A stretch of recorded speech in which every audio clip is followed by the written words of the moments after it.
Bonjour et bienvenue pour ce nouveau Monday Report de Bordier. Les annonces de Donald Trump la semaine dernière sur les droits de douane, bien plus élevés qu'attendus, ont fait l'effet d'une bombe. Est-ce qu'il y a des gagnants dans une guerre commerciale? La réponse est non, et l'OCDE nous le rappelle. Vous voyez ici l'effet estimé en année 3 sur le PIB de différentes zones de droits de douane réciproques de 10% entre les États-Unis et les pays ciblés. Tout le monde est perdant et compte tenu des annonces, ces chiffres sont à multiplier par un facteur environ de 3. Et les États-Unis eux-mêmes ont beaucoup plus à perdre que le reste du monde en moyenne. Ces mesures y seront inflationnistes à court terme, mais surtout récessives. C'est exactement ce que les marchés de taux, comme le crédit et d'actions, ont commencé à pricer la semaine dernière. Et l'annonce vendredi d'une rétorsion chinoise sur les importations en provenance des États-Unis a accéléré les choses.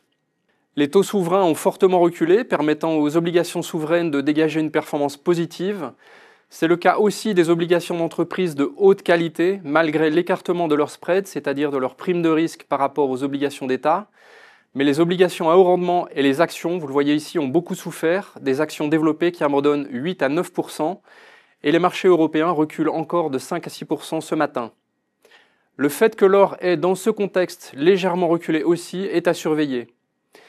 S'il poursuit sa baisse, ce sera le signal de vente d'un actif liquide pour couvrir des risques de liquidité de stratégies d'investissement à levier, ce qui serait une mauvaise nouvelle.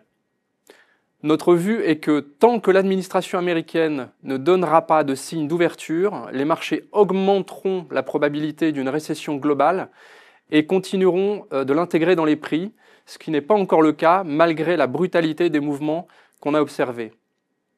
C'est tout pour aujourd'hui. Bon courage à tous les investisseurs. Merci de votre attention et à la semaine prochaine.